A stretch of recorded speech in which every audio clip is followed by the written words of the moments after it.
જે પીઆઈ અને જે પીએસઆઈ મારા પર ખોટી ફરિયાદ કરી છે, મારા સમેત અમારા 13 આગેવાનો પર અને રાજપાડીમાં તો 70 લોકો પર. હવે 70 લોકોને મેં કોર્ટમાં તારીખોમાં કઈ રીતના લઈ જવા? એટલા લોકોને મારે કોર્ટમાં લઈને ફરિયાદ કરવાની કોર્ટ નહીં બોલાવે. એટલા માટે તમે ઘરે જવામાં મને વાંધો નથી, તમે પૂછી લો તમારા એ તપાસ અધિકારીને, ભાઈ આ એફઆઈઆર ખોટી છે, રદ કરવાના છો કે કેમ? સામારી ભરી દે તો અમે હમણાં ઘરે જઈએ.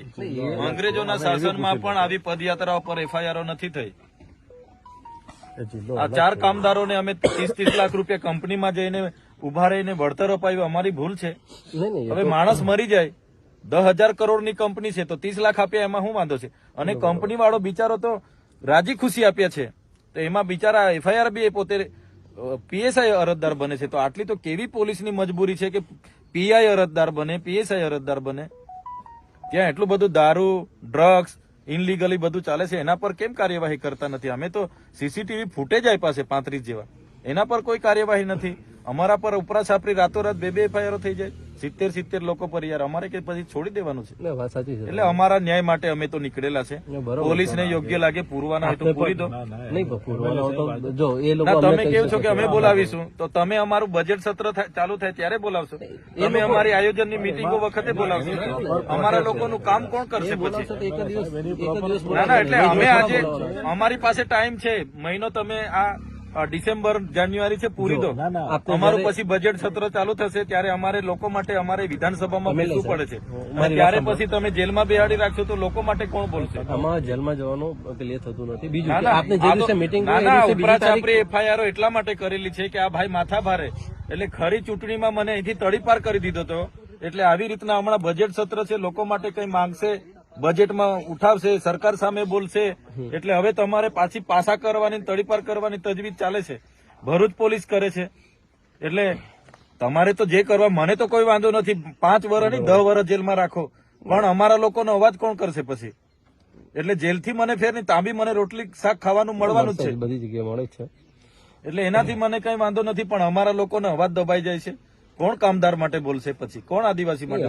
આમાં તો ખાલી એક જ દિવસ જવાબ માટે બોલે સાહેબ, એ દિવસે જ વાત બરાબર છે, પણ તમે બોલો જ છો, એને અમારો અવાજ દબાવી દેવો. યાર ઘરે રાતે પોલીસ મોકલી આપો. અમે કઈ આ વિસ્તારમાં ધારાસભ્ય છે યાર, અમે કઈ માથાભારે અસામાજિક તત્વ છે કે રાતે પોલીસ પેરોલ મૂકી દો?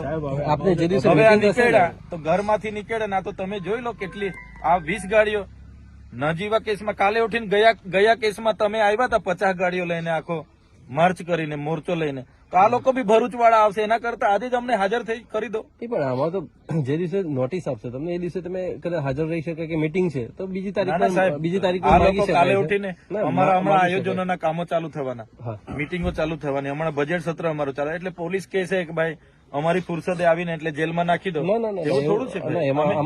અમે એફઆઈઆર કરી છે, આજે અઠવાડિયું થઈ ગયું, હાજર કરી દો મને જેલમાં. આપ કપડા બપડા લઈને આવ્યા છે, પૂરી દો. બરોબર છે ને ના, હજુ બી એ લોકોને સંતોષ ના હોય તો ફાંસી સુધી મોકલાવે એટલી તજવીજ કરી નાખે. તો પછી યાર આવું થોડું હોય? અમારા બી અધિકારો છે ને, અમે બી ભણેલા ગણેલા લોકો છે. આટલા બધા આંદોલનો કર્યા, કોઈ દિવસે અમે કાયદો વ્યવસ્થા હાથમાં નથી લીધો સાહેબ, નથી લીધું ક્યારેય નહીં. ને મારે તો 2 નંબરના ધંધા નથી કે કોઈ સાથે વ્યક્તિગત દુશ્મની બી નથી, પણ કેસો આટલા બધા આડેધડ કરી નાખીએ તો કઈ રીતનું ચાલશે? ગયા વર્ષે તમે જોયું બધું. ગયા વર્ષે 3 મહિના આખો પરિવાર, અમારા આખા કાર્યકરો જેલોમાં, ની જેવા કેસમાં. એક બાજુ ભાજપના કાર્યકરે ફાયરિંગ કર્યું, જાંગમાંથી ગોળી નીકળી ગઈ, 24 કલાકમાં છૂટી ગયો. આ તો કેવી વ્યવસ્થા? અમારા પર થાય એટલે અમારે પછી આ પોલીસ અમને હોતી વળે ચોરની જેમ, બીજા પર થાય એટલે રાતોરાત બધું સમાધાન થઈ જાય. અમે કાં ગુનો કર્યો છે? બિચારા ગરીબ પરિવારોને પૈસા તો અપાવ્યા છે, એમાં થોડી આવી કંપની વાળો ફરિયાદ કરતો તો અમને થતું કે અમારી ભૂલ થઈ. કોઈ ટ્રાફિક અડચણ વાળો ફોન કરતો કે મારી ગાડીને આ લોકો નડ્યા ને ફરિયાદ અમે રાજપાડી કરે. હવે પીઆઈ પીએસઆઈ ફરિયાદ કરે તો અમારે શું સમજવાનું સાહેબ? આ કાયદો ને વ્યવસ્થા છે.